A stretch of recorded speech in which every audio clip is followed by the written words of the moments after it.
한 2년?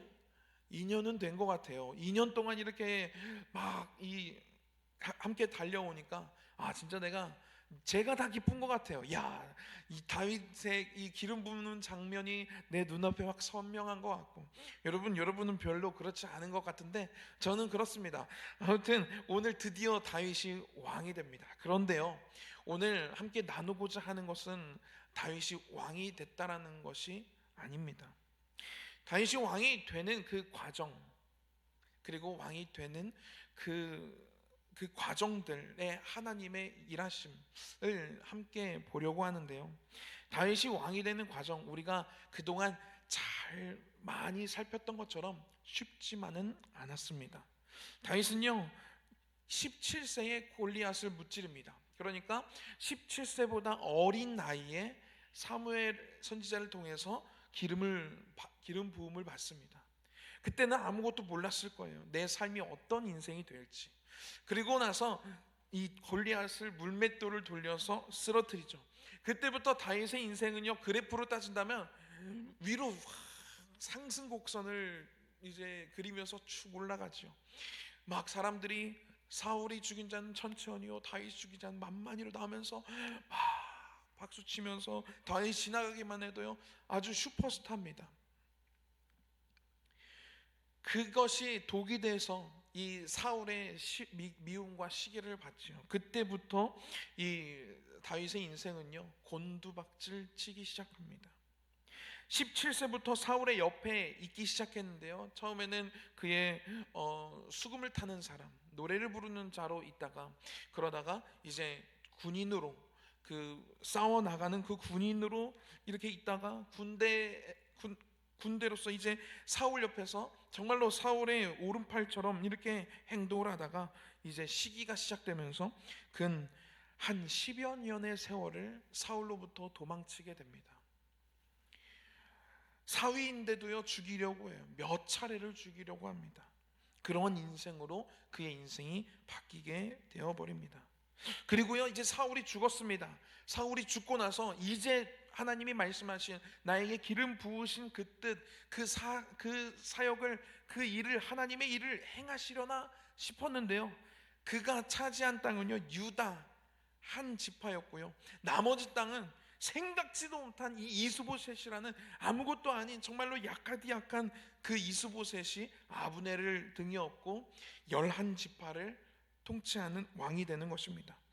또다시 밀리는 것처럼 느껴졌을 것입니다. 그 시간이 7년 6개월입니다. 여러분, 7년 6개월이면요 진짜 긴 세월이거든요. 7년 6개월이면 제가 지금 이제 결혼 8년 차 되는 것 같아요. 8년 차가 되는 것 같은데, 어쨌든 이 정말 많은 일들이 있는데요. 이 8년 전, 7년 6개월 전이면 뭐 하고 있었으려나 제가. 아무튼 이 엄청 긴 세월 동안 다윗은요, 아무것도 못해요. 그냥 유다 지파 그 안에서 할 수 있는 것이 없습니다. 얼마나 그의 용맹함과 그와 함께했던 그 군사들의 용맹함이요, 이 이스라엘을 쳐들어가면 분명히 다 통치할 수 있었을 것입니다. 그들의 군사력과 그들의 용맹함면요, 이 이스라엘 통일시키는 것 어렵지 않았을 거예요. 그런데요, 그는 가만히 있습니다. 7년 6개월 동안 하나님이 허락하신 그 자리에서 그냥 묵묵히 7년 6개월을 있는 거예요. 사실 묵묵히 있진 않았지요. 아브넬이 막 왔을 때 이렇게, 그리고 여러 가지 일들이 있지 않았습니까? 어쨌든 이 7년 6개월 동안 아무것도 하지 못하면서 밀리는 것처럼 있으면서 이 세월을 지나게 됩니다. 그렇게 이제 한 20살부터 밀리는 세월로 그의 인생이 곤두박질 친다고 생각을 했을 때 쭉 내려가는 그 세월이 20세부터 한 17년 정도의 인생이 그와 도망자 인생, 싸우는 인생, 숨는 인생, 때로는 정신병자 흉내를 내면서 그 죽음의 위협에서 도망가고요. 어쨌든 이런 인생을 17년, 18년 정도의 삶을 살게 됩니다. 여러분, 저한테 하나님 때가 분명히 있을 건데 18년을 이런 인생을 살아야 되라고 한다면 쉽지는 않을 것 같아요. 모르니까 사는 거지, 그렇죠? 모르니까 다윗도 모르니까 살았던 거지. 만약에 다윗아 너 왕 될 건데 한 18년, 한 20년 정도를 곤두박질 치는 인생 살아야 돼. 때로는 굴에 가서 숨어야 되기도 하고, 때로는 너의 원수의 나라에 가가지고 정신병자 흉내 내면서 그 위기에서 벗어나기도 해야 돼. 창을 너를 사랑하는 너의 아내의 아빠 장인어른이 너한테 창을 몇 번을 던질 거고, 너를 죽이려고 정말 용맹한 군사들 풀어가지고 너 죽이려고 널 찾으면서 막 쫓아올 거야. 그런 인생 한 20년 살아야 되는데 살 수 있겠니? 아이, 못할 것 같은데요. 다윗도 이때 이거를 안다면 못하지 않았을까요? 여러분, 그런데요, 이러한 왕이 되기까지 이 과정이요 쉽지만은 않았다라는 것입니다. 그런데요, 여러분, 하나님의 때가 있습니다. 할렐루야. 그리고요, 우리들은요 그런 의문을 가질 때가 많지요. 왜 그때여야 하는가? 라는 이런 생각이 들 때, 그리고 그 생각에 사로잡혀서 힘들어질 때, 왜 나의 때, 하나님이 말씀하신 그 약속의 때가 왜 아직까지 안 오는 거야? 하나님 분명히 나한테 그때 기도 가운데 나한테 뜨거운 마음 주셨고, 말씀 가운데 나에게 확신을 주셨는데 왜 내 상황은 아직도 이런 거야? 여러분, 이럴 때 우리들은요 실족하기도 하고요, 실망하기도 하고요, 무너지기도 합니다. 그런데요, 여러분, 성경은요 말하고 있습니다. 하나님의 때여야만 합니다. 할렐루야. 그것이 하나님이 정하신 그때가 우리에게 가장 좋은 때라는 것은 분명하다라는 것이지요. 할렐루야. 여러분, 다윗이요 이런 생각할 수도 있었을 거예요. 하나님, 도대체 제가 왕이 되긴 하는 겁니까? 라고 이렇게 불평할 만도 해요. 하나님, 이럴 거면 저한테 왜 기름 부으셨어요? 이렇게 얘기할 만도 해요. 하나님은 언제 도대체 하나님 나한테 말씀만 하시고 언제 그것을 보여주실 겁니까? 이렇게 얘기할 수도 있습니다. 그런데요, 제가 사무엘 상하를 읽으면서요 다윗이 하나님께 하나님 왜 저는 언제 왕이 되는 겁니까? 하나님 때가 언제입니까? 이렇게 하나님께 대들고 불평하고 막 이렇게 했다라는 그러한 내용을요 본 적이 없어요. 이것이 다윗이 가지고 있었던 믿음인 것 같습니다. 여러분, 우리들에게도요 이 믿음이 필요합니다. 왜냐면요, 하나님의 때를 기다리다가 그것을 참지 못해서 나 몰라 하나님 언제 도대체 내 상황을 하나님 펴주실 거예요?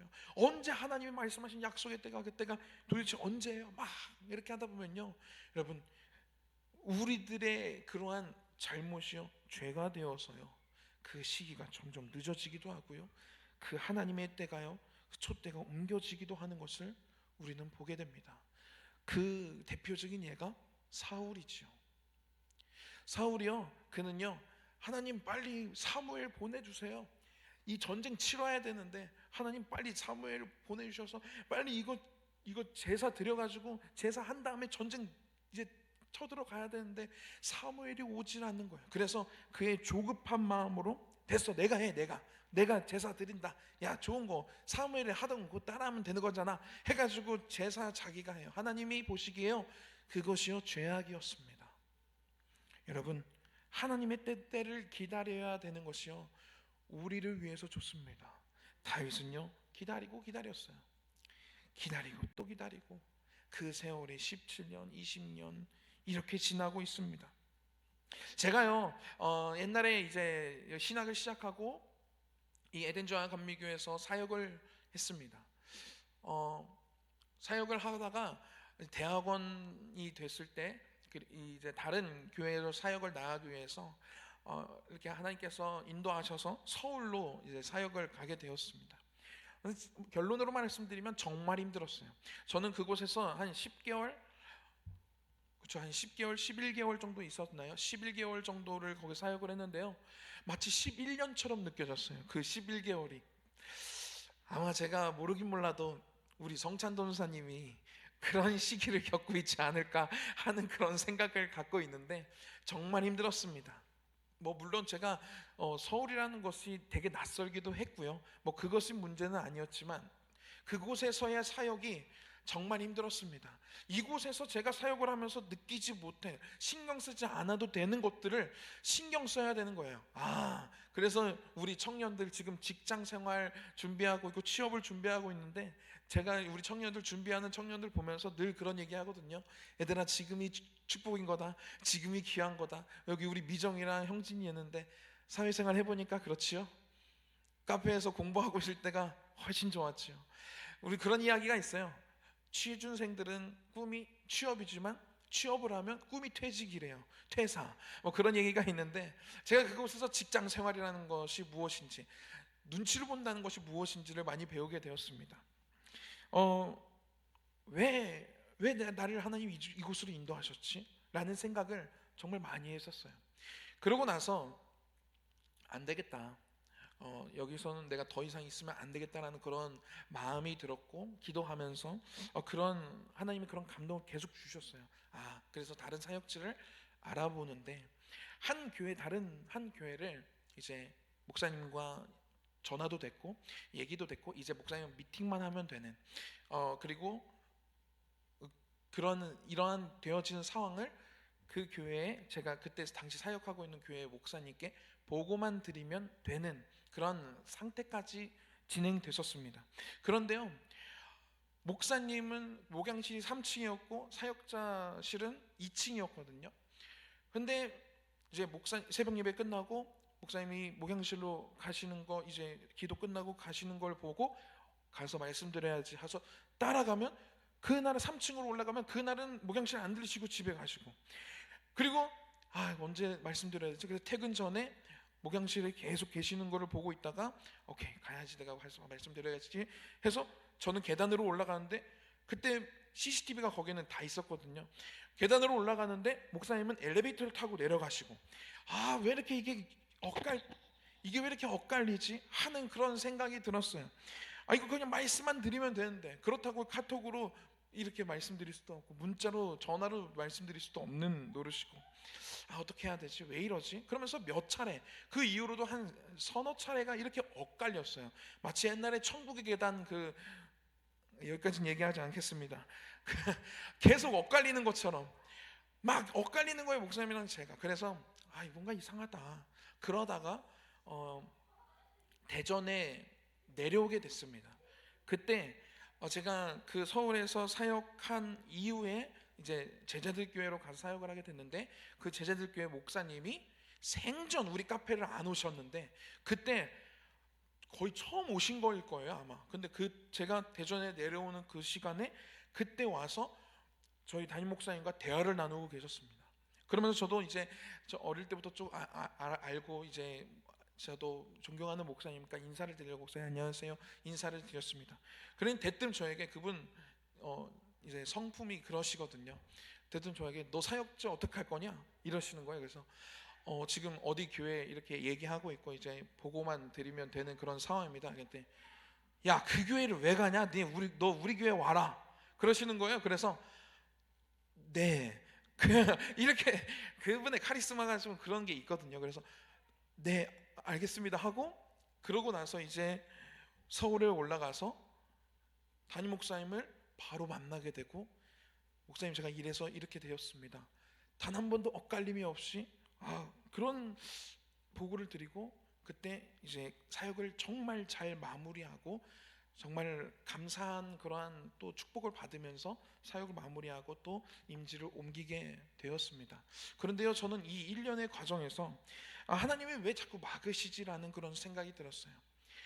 그리고 하나님이 왜 나를 이 서울 그 교회에 나를 사역을 하게 하셨지?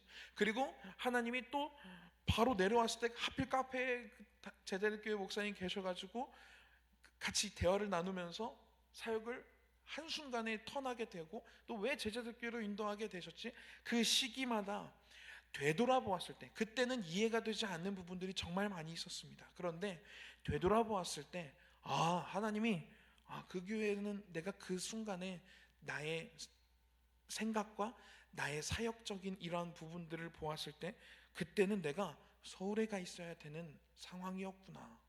그리고 내가 계속 얘기하고 있었던 그 다른 교회가 아닌 제자들 교회로 하나님이 나를 인도하신 이유가 있었구나라는 것들을요, 시간이 지나서 되돌아보니 하나님이 놀랍게 저의 인생을 드라이빙 하시고 턴하시고 이끄신다라는 것을 너무 느끼게 되었습니다. 그리고 제자들교회에서 정말 저는 축복을 많이 받으면서 사역을 했습니다. 사랑도 많이 받았고요. 그리고 너무 재미있었고요. 그리고 많은 것들을 배웠습니다. 그리고 거기서 사역을 끝나고 다른 사역지를 이제 생각하는 그때, 에덴중앙감리교회는 생각지도 못했어요. 생각하지도 않았어요. 저의 선택지에 있지도 않았습니다. 그런데 상황이 다른 교회, 이런 교회, 저런 교회 막 기도하면서 하다가 어떻게 하다 보니까 에덴중앙감리교회, 우리 이 교회로 오면 어떻겠냐라는 그런 제안을 받게 되었고, 에덴은 아니에요. 제가 옛날에 사역도 했었는데 뭘 또 아버지 밑에서 또 하고 싶지 않아요. 막 그런 생각도 하고 막 얘기를 했는데, 지금 와서 되돌아보니, 여기 와서 이제 3년이 되어서 가고 있는데요, 이제 와서 생각해 보니 하나님이 저를 이곳에 인도하신 이유가 너무 분명하고 뚜렷했습니다.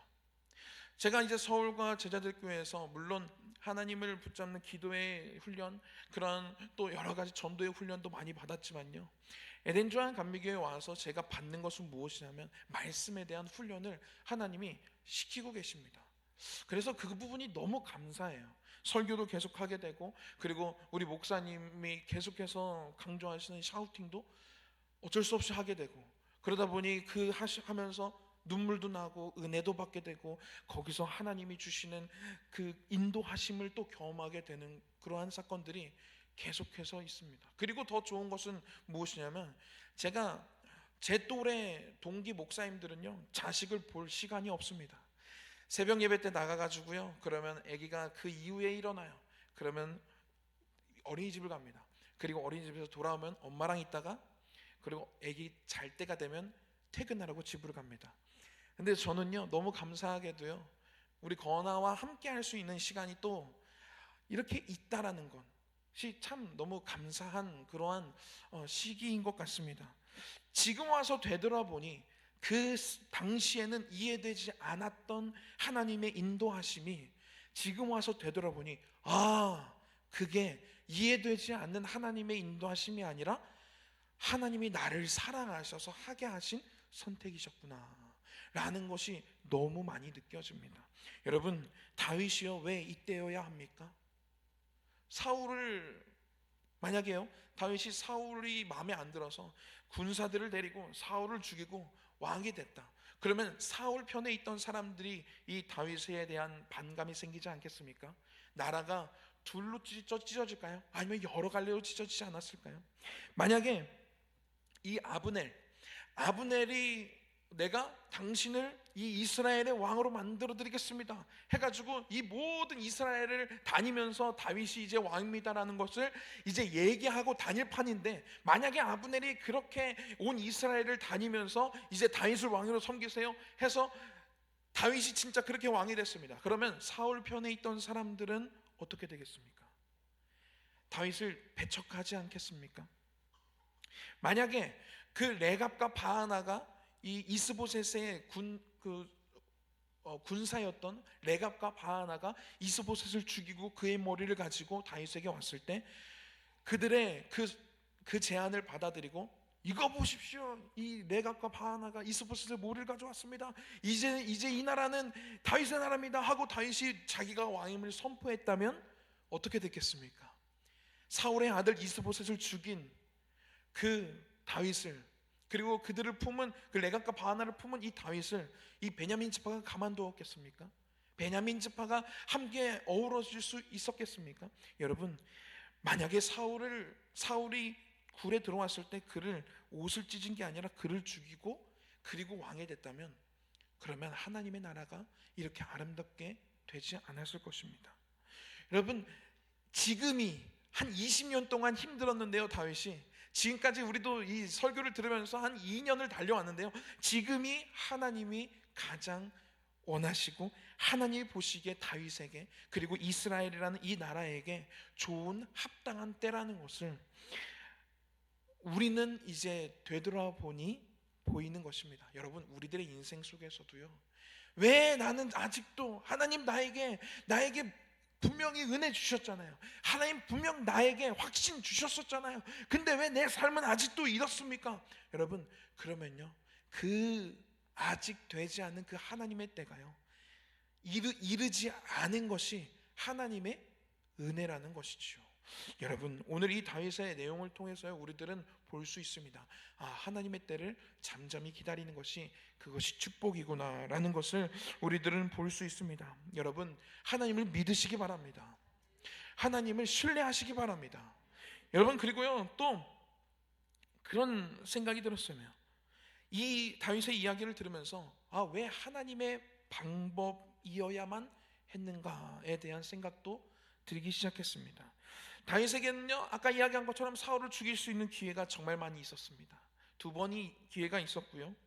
그리고 사울이 죽었을 때 군사들을 이끌고 올라가서 이렇게 전체 나라를 통치할 수 있는 기회도 그때 있었습니다. 근데요, 그때요, 다윗은요, 이 사울의 죽음에 대한 슬픔을 애가로 만들어서 그냥 전하기만 하고 그렇게 군사적인 뭔가 행동을 취하지 않았어요.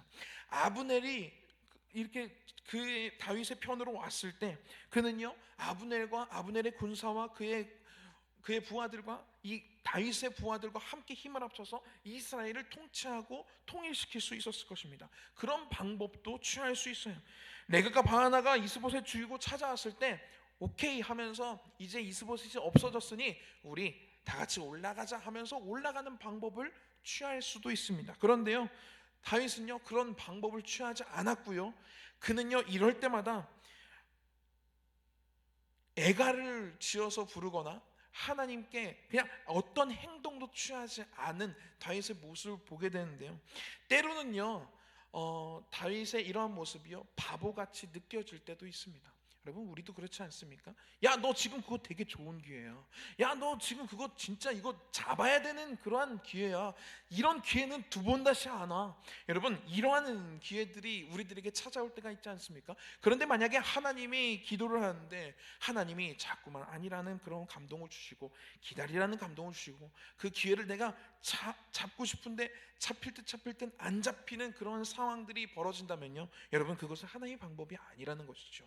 여러분, 이 다윗은요, 그냥 사울이 죽었을 때 애가 불렀고요, 아브넬이 죽었을 때도 애가를 불렀고요, 레굶과 바하나가 이스보셋 머리 들고 왔을 때는요, 그 레굶과 바하나를 책망하면서 그들을 심판하는 그런 모습을 또 보게 됩니다. 이스보셋의 죽음을 슬퍼하는 이런 다윗의 모습을 보게 됩니다. 여러분, 하나님의 방법이어야만 합니다. 그가 사울이 죽었을 때 슬퍼하는 모습을 보고 아브넬이 죽었을 때 슬퍼하는 모습을 이스라엘 전 국민들이, 백성들이 그것을 보면서, 아, 아브넬을 죽인 게 다윗의 뜻이 아니구나 라는 것을 알게 됐어요. 그러면서 민심이 다윗에게로 너무나도 신기하게 돌아오게 되는 것을 보게 됩니다. 그리고 베냐민 지파까지도 품게 되는 것을 보게 됩니다. 여러분,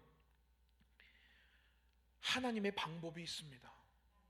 우리들이 생각하고 머리를 쥐어짜내고 그리고 세상의 기준으로 보았을 때 정말 좋은 방법이고 기가 막힌 기회다라고 하는 것이 아닐지라도요, 하나님의 방법이 가장 최고의 방법입니다. 여러분, 이것을 신뢰하시기 바랍니다. 때로는요, 어리석어 보일 때도 있어요. 세상적인 기준으로 눈으로 봤을 때 어리석지요. 재석 청년이 오늘 11조를 냈는데요, 어리석은 행동이거든요. 이런 바보가 어디 있습니까? 내가 월급 탔는데 그거 왜 10분의 1을 왜 이거를 헌금으로 냅니까? 그런데요, 이거 우리가 봤을 때 이거 어리석은 겁니까? 어떤 청년들은 처음 직장 가서 첫 열매 하나님께 드립니다. 그거 얼마나 바보 같은 짓이에요. 그런데요, 하나님이 보시기에 그것이 하나님에 대한 그 믿음의 고백 아니겠습니까? 여러분, 세상의 기준으로요, 우리는 생각해서는 안 됩니다. 하나님의 방법이 있고요, 하나님의 기준이 있습니다. 하나님의 방법을 선택하고 하나님의 방법을 받아들이는 것이, 그것이 참된 지혜인 줄 믿습니다. 여러분, 다윗은요, 말년에요, 이런 고백을 합니다. 우리 함께 읽어봤으면 좋겠는데, 우리가 너무나도 잘 아는 말씀인데 시편 23편 말씀이에요. 우리 이 말씀을요, 한 목소리로 읽어봤으면 좋겠는데요, 이 말씀을 소개하는 그 말씀 위에는요, 그냥 다윗의 시라고만 이렇게 적혀져 있는데요. 많은 성경학자들이 이 다윗의 이 시편 23편 이 시가요, 다윗의 말년에 하나님께 그의 인생을 되돌아보면서 하나님께 올려드린 고백의 인생의 고백이 이 시편 23편이다라고 많은 성경학자들이 이야기하고 있습니다. 우리 다윗이 어떤 고백을, 그의 인생을 되돌아보면서 어떤 고백을 하나님께 올려드렸는지 우리 함께 읽어봤으면 좋겠습니다. 1절부터 6절 우리 이 말씀을 우리 한 목소리를 읽도록 하겠습니다. 시작. 여호와는 나의 목자시니 내게 부족함이 없으리로다. 그가 나를 푸른 풀밭에 누이시며 쉴만한 물가로 인도하시는도다. 내 영혼을 소생시키시고 자기 이름을 위하여 의의 길로 인도하시는도다. 내가 사망의 음침한 골짜기로 다닐지라도 해를 두려워하지 않을 것은 주께서 나와 함께 하심이라. 주의 지팡이와 막대기가 나를 안위하시나이다. 주께서 내 원수의 목전에서 내게 상을 차려주시고 기름을 내 머리에 부으셨으니 내 잔이 넘치나이다. 내 평생의 선하심과 인자하심이 반드시 나를 따르리니 내가 여호와의 집에 영원히 살리로다. 아멘. 여러분, 이러한 고백을 우리의 인생의 말년에 하나님께 올려드리는 그러한 인생이 되기를 축복합니다. 되돌아보니 하나님이 나의 목자셨습니다. 되돌아보니 하나님이 나를 부족함 없게 인도하셨습니다. 나를 푸른 풀밭에도 누이시고 쉴만한 물가로도 인도하셨습니다. 하나님 감사합니다. 이런 거예요. 내가 사망의 음침한 골짜기로 다니지라도 해를 두려워하지 않을 것은 주님이 나와 함께 하셨기 때문입니다. 여러분, 이런 고백, 여러분, 이것이 다윗의 인생의 고백이거든요. 여러분, 그런데요, 나의 때를 고집하고 나의 방법을 고집하면요, 이러한 하나님의 인도하심과 보호하심을 경험할 수가 없습니다. 하나님은 그냥 두실 수도 있어요. 그래? 너 그렇게 고집 부릴 거야? 그래. 우리는 하나님의 어떤 로봇이 아니기 때문에 하나님의 방법을 취하지 않고 세상적인 방법 막 이렇게 취하고 있을 때 그냥 두실 수도 있어요. 그래, 한번 해봐. 여러분, 근데요, 우리가요, 그 어떤 하나님의 어떤 막 조급함 그런 마음을 내려놓고 하나님의 때를 기다릴 수 있는 인내를 저에게 허락해 주시옵소서. 하나님의 때가 있음을 신뢰할 수 있는 믿음을 저에게 주시옵소서 하며 묵묵히 기다리는 그러한 믿음, 그리고 하나님, 바보 같더라도 하나님의 말씀을 그대로 순종하며 나아갈 수 있는 그러한 믿음 또한 저에게 주시옵소서. 하나님의 말씀을 신뢰할 수 있도록 도와주시옵소서 하며 묵묵히 기다리며 하나님의 방법을 취하는 그러한 믿음, 여러분, 이러한 믿음을 우리가 선택하고 하나님의 때를 기다리고 하나님의 방법을 취할 때, 그럴 때 우리는 이렇게 고백할 수 있을 것입니다. 여호와는 나의 목자시니 내가 부족함이 없으리로다. 그가 나를 푸른 풀밭에 누이시며 쉴만한 물가로 인도하시는도다. 내 영혼을 소생시키시고 자기 이름을 위하여 의의 길로 인도하시는도다. 여러분, 다윗은요, 오늘 왕이 되었습니다.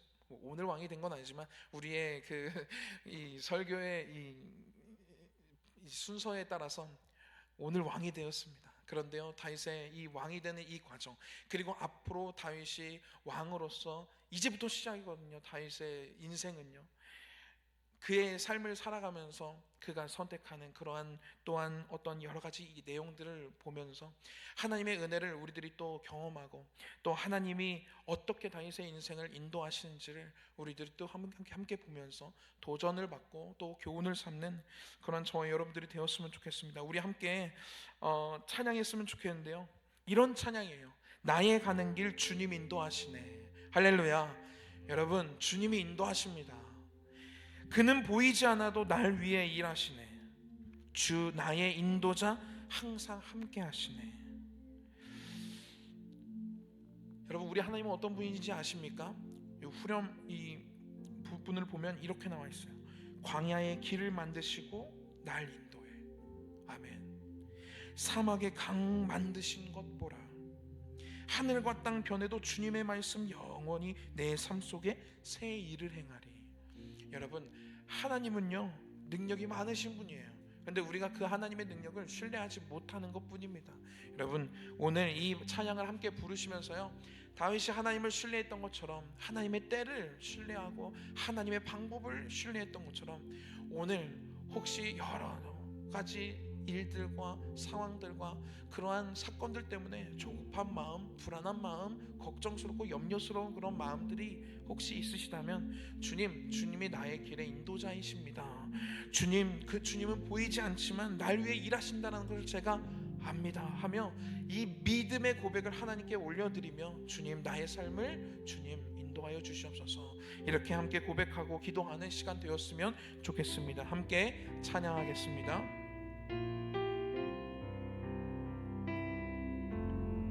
나의 가는 길 주님 인도하시네. 그는 보이지 않아도 날 위해 일하시네. 주 나의 인도자 항상 함께 하시네. 사랑과 힘 베푸시며 인도하시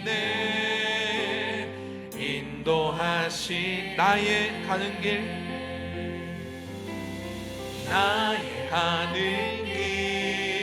주님 인도하시네.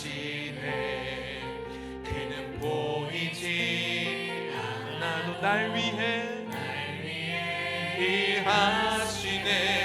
주 나의 인도자 항상 함께 하시네. 아멘. 사랑과 힘 베푸시며 인도하시네.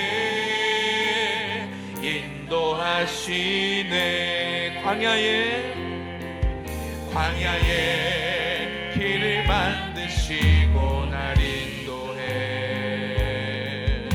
사막에 강 만드신 것 보라. 하늘과 땅 변해도 주의 말씀 영원히 내 삶 속에 새 일을 행하리. 나의 가는 길 주님 인도하시네. 그는 보이지 않아도 날 위해 일하시네. 주 나의 인도자 항상 함께 하시네. 사랑과 힘 베푸시며 인도하시네.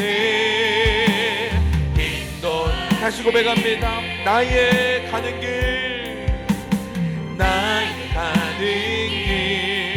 주님 인도하시네. 그는 보이지 않아도 날 위해 일하시네. 주 나의 인도자 항상 함께 하시네. 사랑과 힘 베푸시며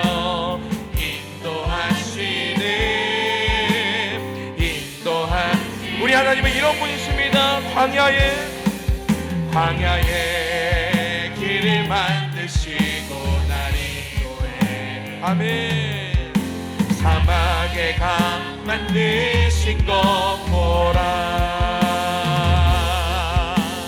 하늘과 땅 변해도 주의 말씀 영원히 내 삶 속에 새 일을 행하리.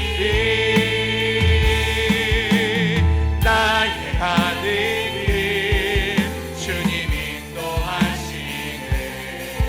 그는 보이지 않아도 날 위해 일하시네.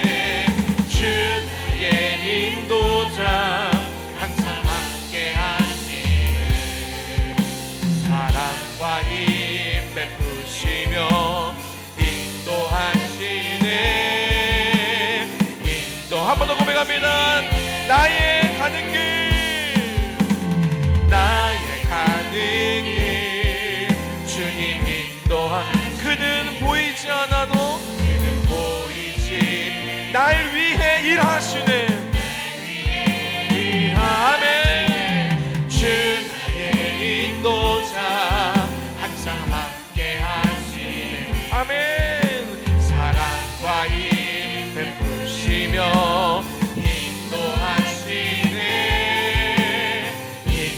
인도하시. 이 시간 우리 함께 기도할 때 하나님, 제가 하나님의 때와 하나님의 방법을 신뢰할 수 있는 믿음을 주시옵소서. 세상의 기준을 바라보지 아니하고 하나님의 인도하심을 따라 순종하며 나아가며 묵묵히 하나님의 때를 기다릴 수 있는 그러한 인내의 마음을 우리들에게 허락하여 주시옵소서라고 이 시간 주여 한번 외치고 우리 동성으로 기도하며 나아가겠습니다. 주여, 사랑의 아버지 하나님 감사합니다. 아버지, 주님을 신뢰합니다. 우리들의 삶을 인도하시는 하나님의 그 손길을 이 시간 신뢰하며 나아갑니다. 하나님, 우리들의 인생을 주님 인도하여 주시옵소서. 아버지 하나님, 그 어떤 것도 선택하지 못하고 아버지 그 어떻게 할지도 모르는 아버지 그런 순간이 올지라도 두려움과 근심과 걱정과 염려로 우리들이 아버지 실족하고 실망하고 있을 때에도 아버지 그럴 때에도 아버지 하나님을 신뢰할 수 있는 믿음, 그럴 때에도 하나님의 때를 신뢰할 수 있는 그 믿음을 우리들에게 주시옵소서. 아버지 하나님, 정말로 사망의 강을 만드시고 아버지 하나님 우리들의 인생을 인도하시는 하나님, 다윗을 왕으로 만드신 하나님을 우리들이 신뢰합니다. 그 하나님을 이 시간 아버지 우리들이 인지하며 나아가오니 아버지 주님, 우리들의 삶 가운데 펼쳐져 있는 여러 가지 문제들, 여러 가지 아버지 주님 그런 아버지 여러 가지 힘듦들이 아버지 그런 순간이 올지라도 아버지 그 모든 문제보다 더 크지 하나님을 바라볼 수 있는 믿음을 우리들에게 주시옵소서. 아버지 주님의 말씀을 따라 살아갈 수 있는 그러한 믿음을 주시옵소서. 아버지 세상의 방법을 선택하는 것이 아니라 분명한 하나님의 말씀, 분명히 기록되어져 있는 하나님의 말씀을 선택하여 하나님의 말씀에 순종하여 하나님의 말씀을 신뢰하여 하나님의 말씀대로 따라 나아갈 수 있는 그런 우리들의 인생이 되게 하여 주시옵소서. 아버지 하나님, 믿음 없는 우리들의 모습을 용서하여 주시옵소서. 때로는 하나님을 의심할 때도 있고 하나님 우리들에게 주신 축복을 아버지 저주라고 생각하며 아버지 너무나 그렇게 생각하고 불평할 때도 있었습니다. 하나님, 아버지 우리들의 약함을 용서하여 주시옵소서.